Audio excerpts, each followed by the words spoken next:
All right, Cecilia Vega with a lot going on at the White House this morning. Thank you. We're going to turn now to the battle between the White House and the NFL. Vice President Pence walking out of that Colts game in Indianapolis Sunday when players from the San Francisco 49ers knelt during the national anthem.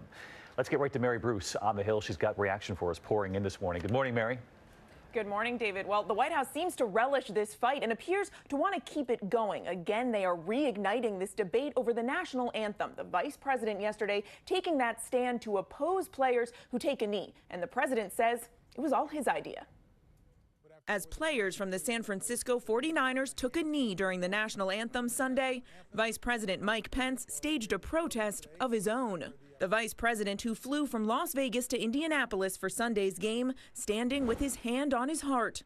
But soon after, he and his wife abruptly left the stadium. Then he tweeted this: "I will not dignify any event that disrespects our soldiers, our flag, or our national anthem." But it wasn't an impromptu protest. An aide says Pence planned to leave all along if players took a knee. And President Trump is taking credit for the walkout, tweeting, "I asked VP Pence to leave stadium if any players kneeled.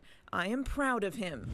Many 49ers are known for doing exactly that. Their former quarterback Colin Kaepernick started the protests last season. 49ers player Eric Reed calls Pence's actions a PR stunt. He knew our team has had the most players protests. He knew that we were probably going to do it again. And this morning, some are asking, was it worth it? One Democratic congressman saying after all the scandals involving unnecessarily expensive travel by cabinet secretaries, how much taxpayer money was wasted on this stunt. Now, we've asked the White House about those criticisms and questions about the expense of the vice president's appearance, but David, so far, no response. All right, Mary, stick with us here because I want to bring in Van Jones, too, author, CNN political commentator. He's with us. You've written a new book saying that progressives and conservatives really need to come to the table to try to understand one another. So I want to ask you, in light of the new book, what we saw yesterday, the vice president leaving the game early, the pool reporter who travels with the vice president, didn't even go into the stadium, was told the vice president might be leaving a little early, leading so many to say this is a political stunt.